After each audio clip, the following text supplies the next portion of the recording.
Good morning, everybody. This is Patrick Lee, and it's time for Midweek Motivation Live. We're going to be talking about money today, about getting rich and enjoying the journey of that, the trip. Yes, we are going to be talking about money, business concepts, all of that when we come back right after these messages. Y'all stay tuned.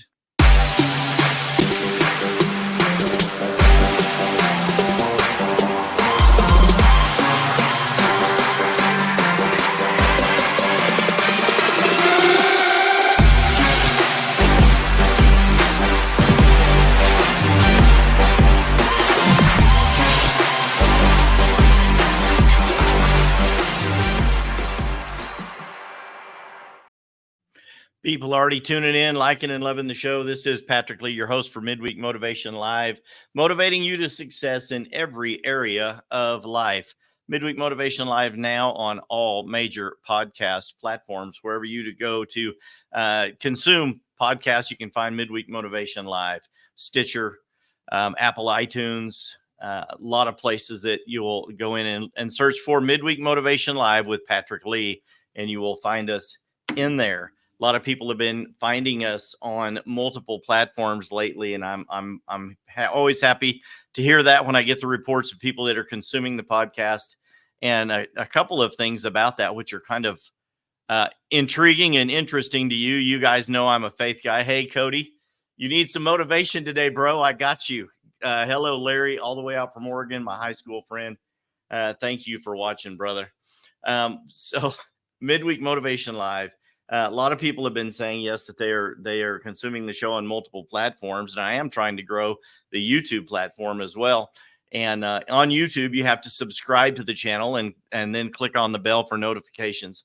Like, love, and share the show, and comment on the show, and that helps us grow there and share the show. But everywhere else, you can leave referrals. I'm getting people that are leaving referrals on some different platforms. Everywhere that the show is, you can't always leave a referral or a review, but many of them you can. So I would appreciate it, those of you that can do that. But I was in a church service recently, just a few weeks ago, and after the service, an elderly gentleman I do not know, I may have shook his hand in church at one time when he started coming, because I'm usually at the front. I'm shaking hands. I'm getting to know people, but I think I might have shook this guy's hand once.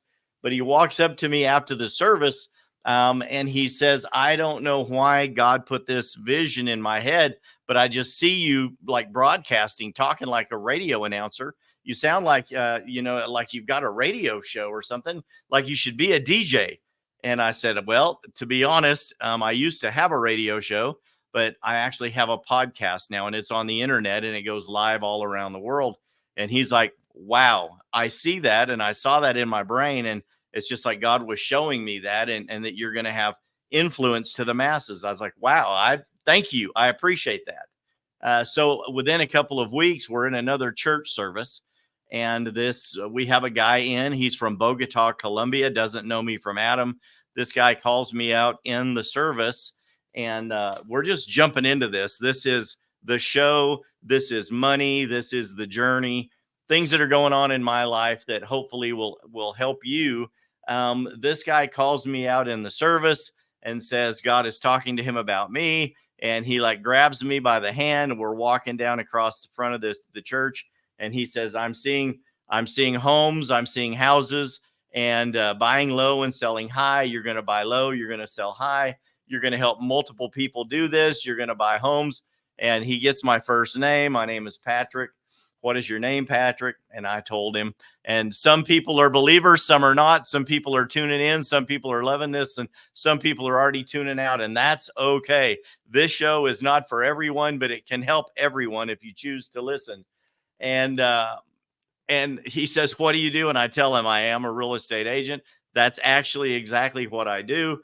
And he goes on to say a couple of other things. I see you in the spirit. You're going to be influencing a lot of people. Many people are going to be coming into the kingdom because of what you do and what you have to say. People are going to be blessed, and their lives are going to be enriched by the things that you have to help them.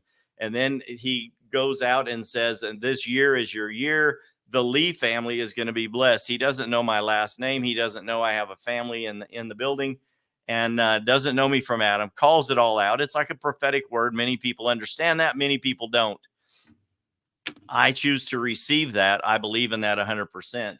Calls me out by name, multiple people, multiple witnesses, all of them there. It's on video, and calls me out, calls out what I do, calls out my last name, and just prophesies this blessing over our future.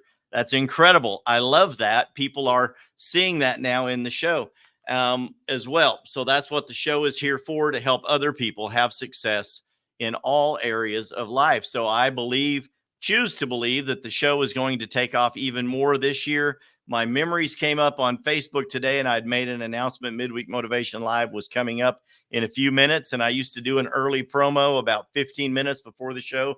That was 5 years ago. So I've been doing the show over 5 years, and it has morphed into this current version, as it was different in the beginning.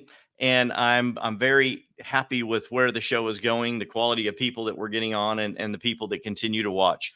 I appreciate that very much. But I choose to believe all of the things that are spoken in the positive over my life, my family's life. And I believe that that is a secret to success. So the show today is called Getting Rich and Enjoying the Journey. Can you do that? Absolutely. But we need to define wealth. So as we talk about some of these things, I'm going to give you some examples. Larry knows me all the way back from high school. Larry, watching the show right now, knows we were not a wealthy family. We were Pentecostal kids. I've shared this with many of you in the past. We tried to stay out of trouble, and we tried to keep a low profile, but we were not known for having money. Everyone in my town had more money than my family, it seems like. So when I became a teenager, I wanted to have a car. I went out and bought my own car. I got jobs illegally under the table, started making my own money and paying for my own car parts and my own insurance. I wanted to have better things in life. So defining wealth started at a young age for me. And wealth for me just meant I wanted more than I had. Now you have to define wealth for you. Getting rich. A lot of people have a different definition of the word rich, right? Some people are filthy rich. Some people are wealthy and rich. Some people have earned theirs the right way. Some people have called ill-gotten gains, right? Some people are born into wealth, but you need to define what is getting rich.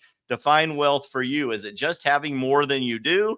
Is wealth for you just having enough to meet your needs?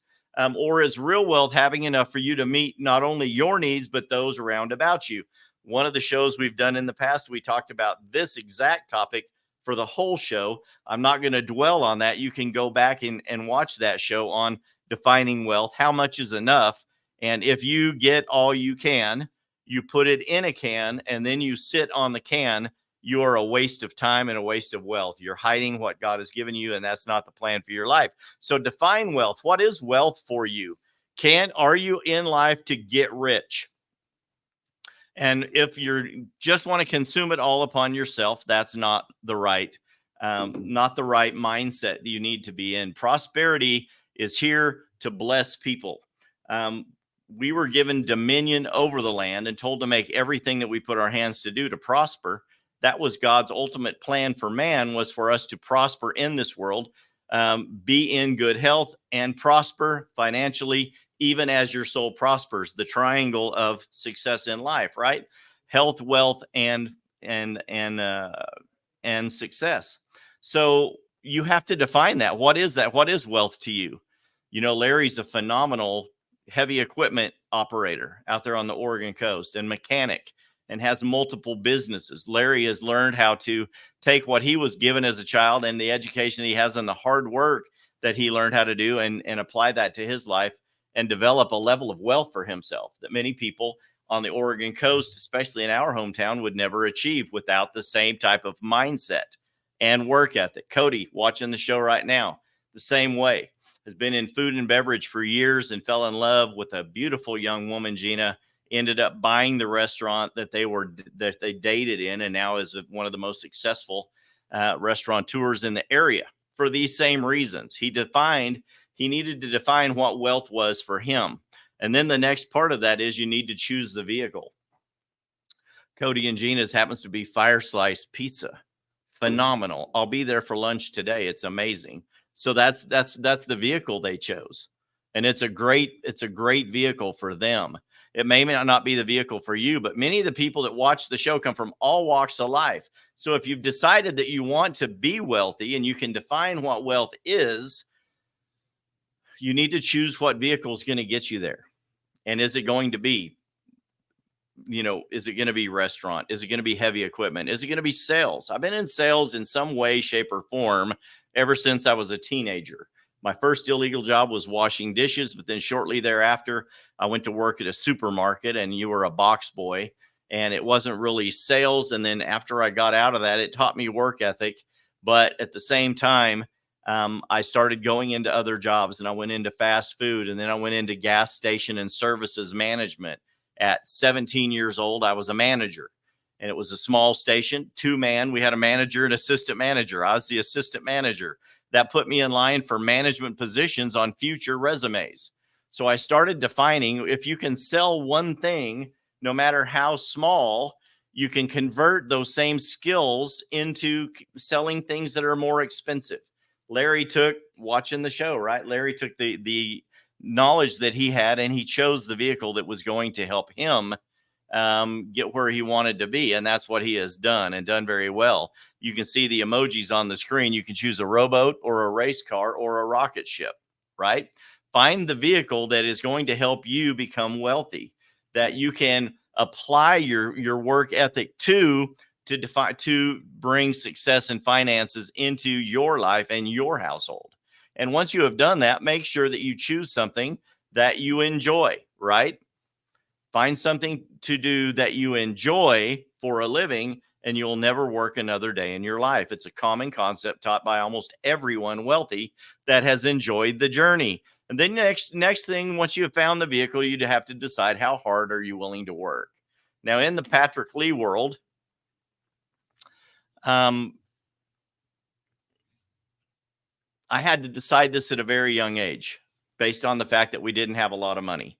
How hard are you willing to work?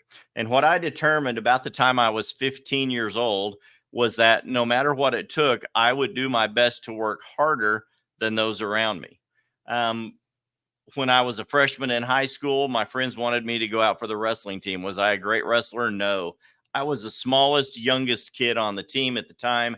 I weighed about 92 pounds soaking wet, and they needed a lightweight. So my best friend, Aaron, his brothers, other people on the wrestling team got me on the team. So when we traveled and had a wrestling meet, if you didn't have someone in a weight class, you had to forfeit that class.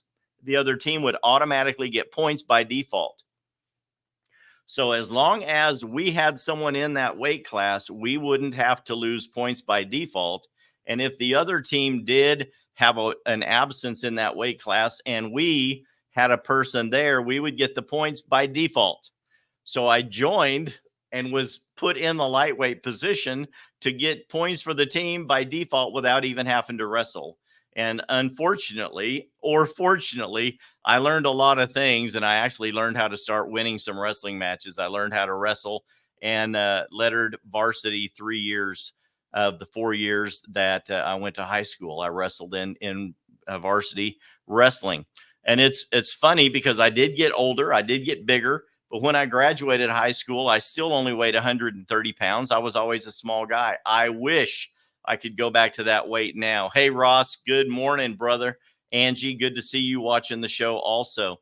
But one of the things that I had learned was how hard I was determined to work. And in wrestling practices, if we did not perform well, Mr. Hurley brutally made us work out. We ran stairs.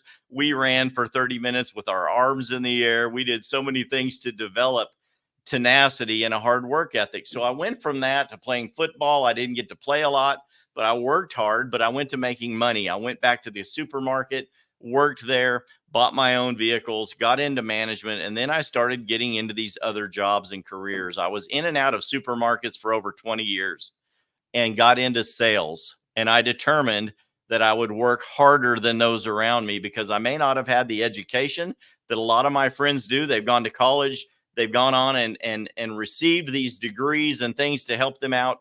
And one of the things that I've learned about college is you develop a network of friends at college you get the ring, and those are the things that help you network in the future to build relationships and careers. But I didn't have that. And I moved away at 20 years old and came to Texas with my best friend, Aaron. And I had to insert myself into all of these different careers, finding a vehicle for me that would allow me to work hard until I decided what I wanted to do with my life. And it turned into this life of sales. And that's just what I am doing. But it may not be what you're doing, but these concepts work the same way if you will listen and apply them to your life. How hard are you willing to work? Are you willing to work harder or smarter than those round about you in the same career or your competition in the same market that you're in, for you to develop financial security and wealth for you and those in your circle, your sphere, and those around about you that you want to pour out into? That's what you have to decide. Are you willing to put in? Are they getting a handle on the fire? Well, thank you for that comment. Yes. And I'll have a comment about that a little bit later. Miraculous comment about that. Many of you know, and many of you do not know, that the Panhandle of Texas has been under fire, on fire for the last nearly a week. Over 1 million acres of grassland, farmland, multiple homes have burned. Largest fire in the history of Texas. Many people right now are away from their jobs and their careers as volunteer firemen, firefighters, out fighting those fires. We had a prayer meeting the other night for rain. It had been 80, 82 degrees, 60-mile-an-hour winds. The previous day's fire was running rampant. We prayed for God to send the moisture. The very next morning, we woke up to snow. We got almost 3 inches of snow. That helped alleviate a majority of the fires, and now they're burning north. We're praying for more rain. We hear, we smell, we call in rain to the Panhandle region of Texas. And those firefighters need to get back to work. They need to get back to work. They're the ones that are willing to work the hardest. While we're talking on this topic, how hard are you willing to work? They're working tirelessly to go and put out these fires. Thank you, Larry, for that asking. How hard are you willing to work? I determined that I was willing to work harder than a lot of people around me. I was back in the supermarket business when I moved to Texas within a couple of years. And as I traveled around, I worked in the supermarkets. I came out here, met my wife, immediately got promoted to an assistant manager of a 40-man bakery. Within 6 to 8 months, I had my own first management position in the next town over, Hereford, Texas, where most of the cattle in the Panhandle of Texas are grown and the beef is produced for all of you in the nation and shipped out around the world. And I ran a store there. Within 6 months, I was promoted back to Amarillo to take over operations for the Food Emporium stores. And then we operated 5 bakeries and satellited out to them, all out of my bakery. We provided the products and supplied all of the bakery products to all of the other stores in town. I left that job and became an on the road salesman for a food broker, selling and training people on how to purchase and use the products that we carried, bakery and deli goods. And that was pretty successful for me, but I happened to be working for a man that was not ethical or honest. And he continued to take advantage of my skill and my hard labor and ended up utilizing that for his personal gain. And I made nothing. And throughout the years, I've coached and I've taught with or sought counsel from multiple people who have given me these advices and said, you know, the person whose name is on the building, the person who owns the company, is the only person that's ultimately going to make the money. You make money to a certain degree while you work for someone else. But if you want to be wealthy, you have to be the boss. You need to work for yourself. And that's one of the things over the last couple of years that I've taken to heart. As I went from that career into getting out of the supermarket, I ended up working with a couple of partners and operating a couple of businesses, writing some business plans, and have won grants, have written patents, and have had products patented, and they were all for other people, for other companies. And I made all of these other companies a whole lot of money while I made peanuts for me. And as I was turning 50, I got out of all of these other careers. I worked for SofaMart, the furniture row chain. And I worked there for about 1.5 years. And I got into that. And Sean Nelson, a young man here who's still in the furniture business and a good friend, was the manager at the time and walked me around the company and showed me all of the products. I took notes literally in a big spiral notebook for like a week, walking around the store. And now I have a new one I'm going to talk to you all about in a little bit.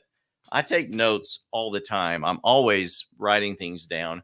And I think that readers are leaders and note takers can be world changers. There's a tip for you.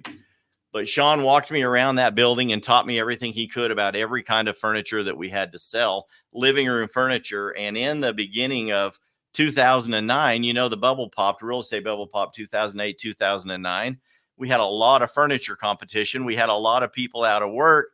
But in January, going into February of 2009, we looked up on the computer one day, and in the nation, I was top 10 in living room furniture sales in the nation. I worked hard. I knew what I was doing. I knew what I was selling. I was educated on the vehicle and I had chosen at the time. So it was very good for me. Hello, Pete. Good to see you watching as well. So then as I go out of that back into other sales, I went to work for a direct sales company supplying truck stops, convenience stores, and travel centers with novelties, energy products, trucker supplies, all of that. And the very first month I worked for that company, we worked on 100% commission base. I went to church with the friend that gave me that job and thought I would be good at it. And I exceeded the largest check he had ever made. I exceeded it my first month on the job and was very successful in that company from there on out. I made that company a lot of money. When that company was bought out by another company, they immediately came in and gave everyone a 40% pay cut. The handwriting was on the wall that it was time for Patrick Lee to go out and take the step into his own future. And that's when I chose real estate, something that had been on my radar for a very long time. Ross remembers. Yeah, you remember Sofa Mart, Furniture Row. Many of my good friends still work there. We had about 15 friends at the time working for that whole chain, and some of those friends still work there. Many of my best friends still work for the Furniture Row chain. It's a great company, and many people have chosen that to be their vehicle towards wealth, and God is blessing them in their life as well. But what I had to understand was accepting the fact that I am worthy. And that's the next step that I want all of you to talk to yourself about. When you're self-talking, when you're looking at yourself in the mirror and you're doing that soul searching, you need to accept the fact that you are worthy. In another service at my church, someone else had spoken something over my life, and my pastor, Brian Gibson, many of you know or do not know Brian Gibson.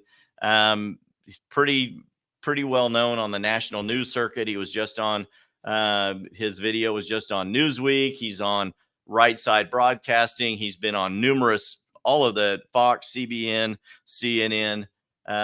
And he actually spoke out about me in a service a couple of months ago. And the thing that it's great for people to talk to you and tell you good things, right? That's what I'm here to tell you each and every week. You can do it. You are the head, not the tail. Oh, Ross was talking about R&B. Yes, sir. Yes, sir. R&B sales. But Pastor Brian spoke over me and he said, what a lot of you don't know is that he just pointed me out and said, that's a good man right there. And what he said, that statement probably had more of an impact on me, his belief in me, and recognizing that than many things that other people have said over my life. They're all great. But he said, that's a man that's a good man. That's a man that stays when other people leave.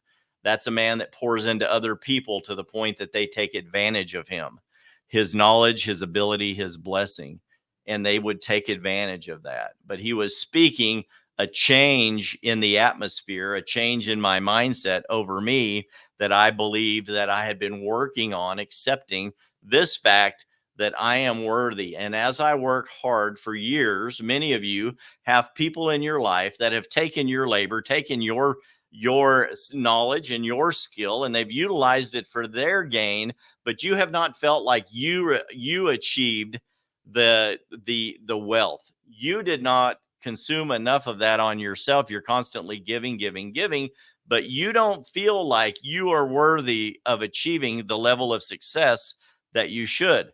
You may not feel that that you can control the power that may come with that. You may not be able to control the finances that come along with that, because money is not the root of all evil, but the love of money is, according to the Bible, right? You can have a lot of money, and money in the hands of good people does good things. Money in the hands of bad people does bad things. You are a magnifier. Money is a magnifier of who you already are inside. So you need to learn to accept the fact that you are worthy of achieving more, of achieving wealth in your life, of attaining a level of success in your life, that you can do the things in your life that you want to do for those you know, love, and trust. Accept the fact that you are worthy of that. You're a good person. You're honest. You're trustworthy. You love people. You want to help others. You're not going to consume everything upon yourself for your own gain, but you will live a blessed, wealthy lifestyle and have an abundance to pour into those around about you. And that's the topic today, getting rich and enjoying the journey. When you accept the fact that you are worthy of love, you are worthy of respect, you are worthy of more responsibility, you are worthy of great relationships, and you are worthy of great wealth, you can start to believe enough in yourself that you can actually bring it in. When someone offers you something, say yes. This is my year of saying yes. I don't know if you have a word for the year or if you have a mindset change that is flipped on you, but this year, for the year 2024, this is my year of saying yes. I'm saying yes to so many opportunities right now. I choose not to believe that I'm unworthy of blessing and achieving wealth. I'm choosing not to believe the fact that because I worked hard for other people and made them money, that I can't work hard enough to make me money, my family money, and then bless those around about me in my sphere as well.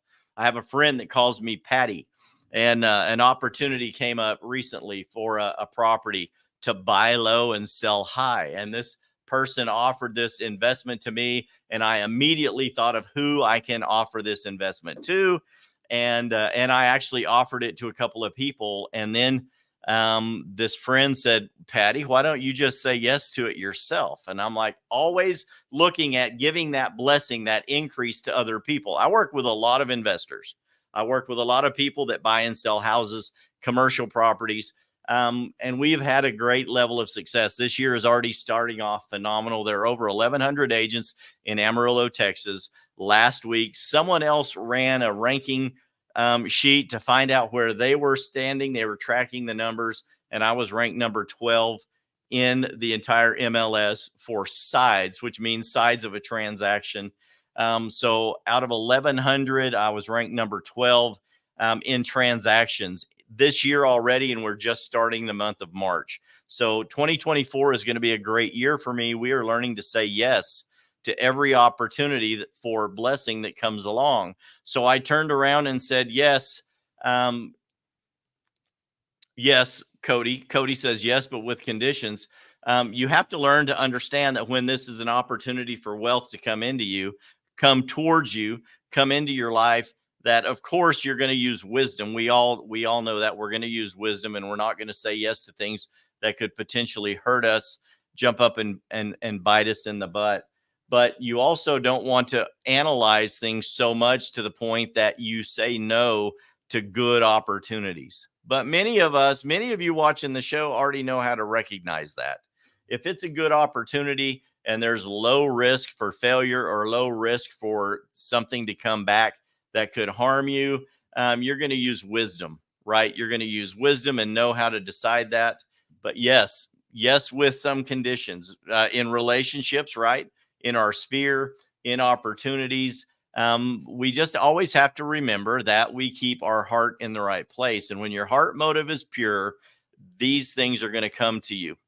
You're going to make yourself worthy. You're going to feel worthy. And it's actually when you start speaking these things over yourself and accepting the positive things that other people are speaking over you and into you, you're going to learn how to say yes more. So when these people offer these things to you, and I think also that goes back to the vehicle. Once you found the vehicle, the rowboat, the race car, the rocket ship, that you learn to say yes faster.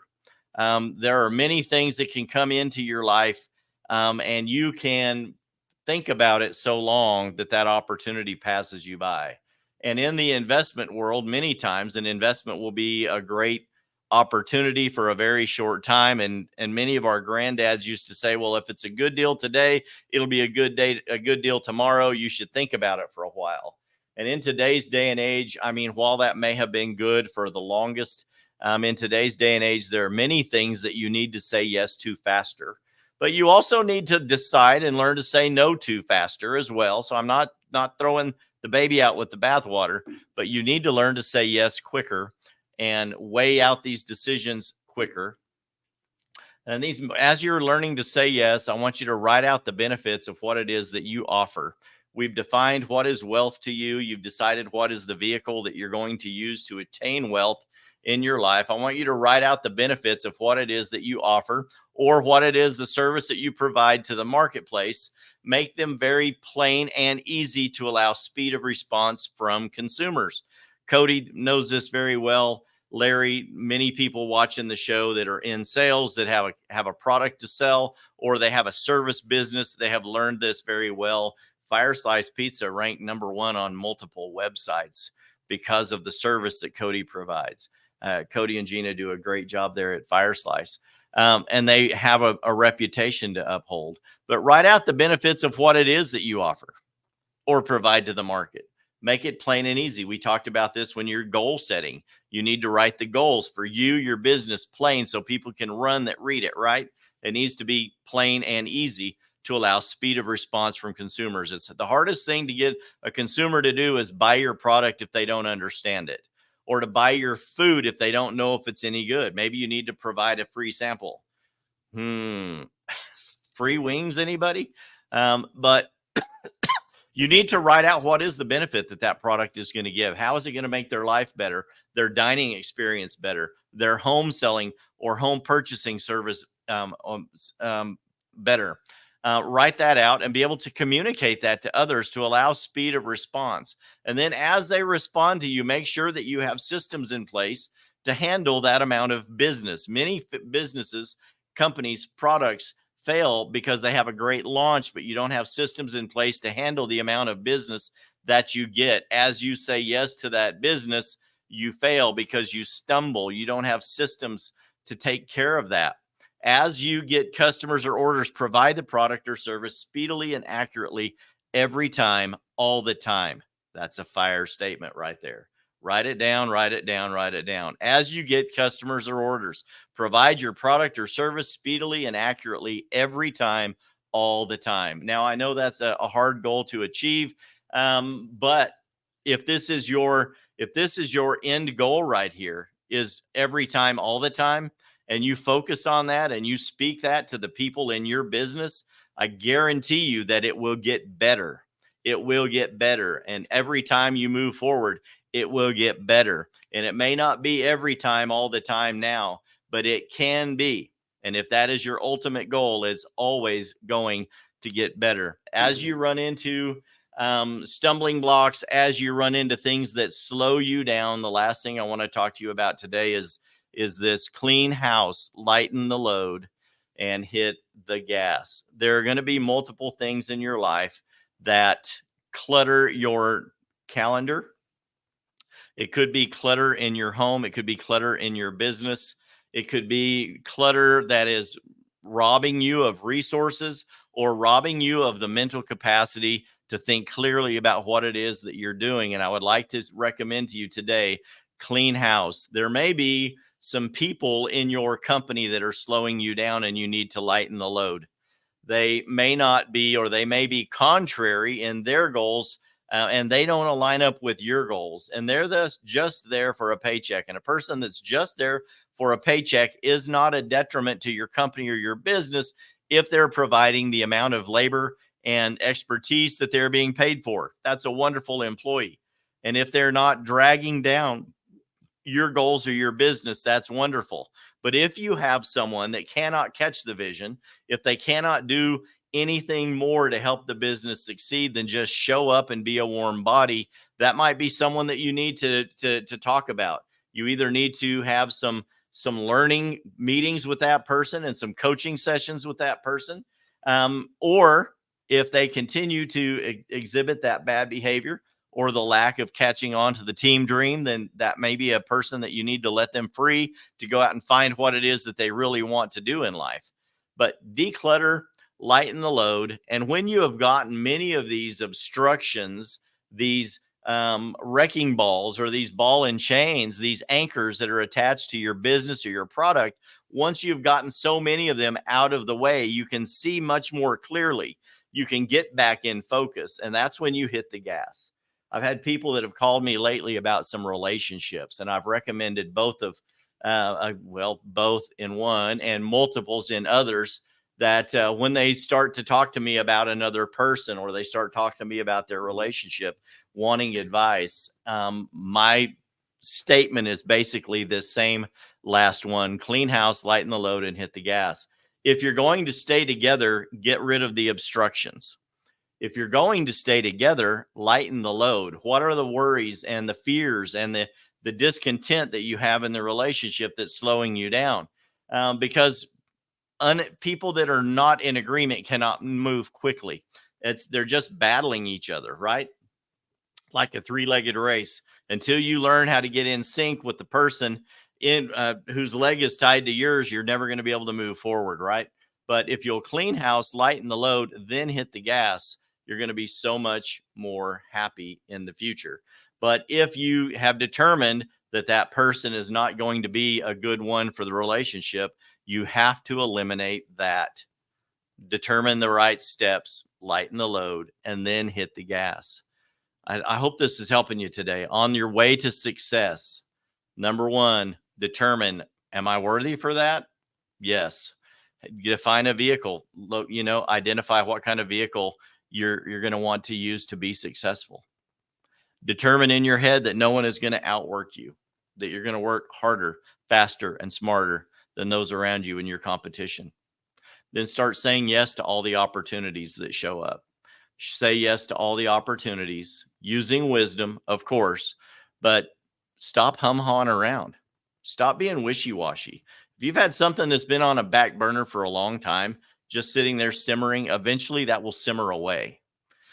You need to go ahead and take advantage of the yeses that come to you, the good opportunities that come to you at the right time before they go. And then when you have done that, provide your product or service speedily and accurately every time, all the time, and watch yourself move forward on the road to wealth. Hey guys, I hope this has helped you today.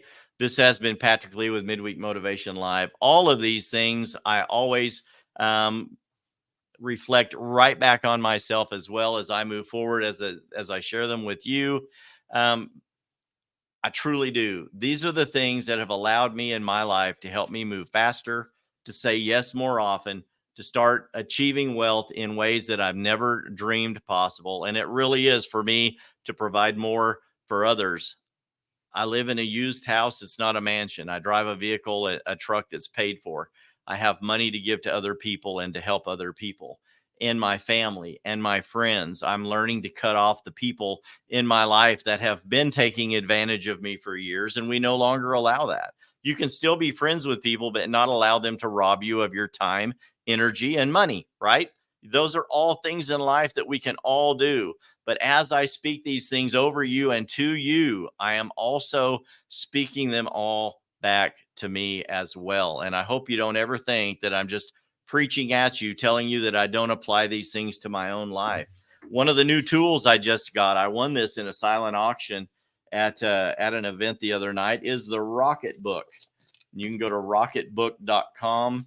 And this particular book, you can write in this notebook and scan it into your phone, and it automatically will turn it into text and then save it. You can email it to yourself. You can save it in Notes, Evernote, multiple places, Dropbox. So this is going to be my new reusable and erasable notebook. I'm learning to use more technology to help me work better. I have so many notebooks around me all the time that I write notes in. I get to the point where I have to start going from one notebook to another to remember where I have all of my notes. So as I look to eliminate clutter and confusion and move forward faster, I've got the Rocket Book, and I'm actually buying one of these today for a friend. And if you would like one today, like, love, and share the show.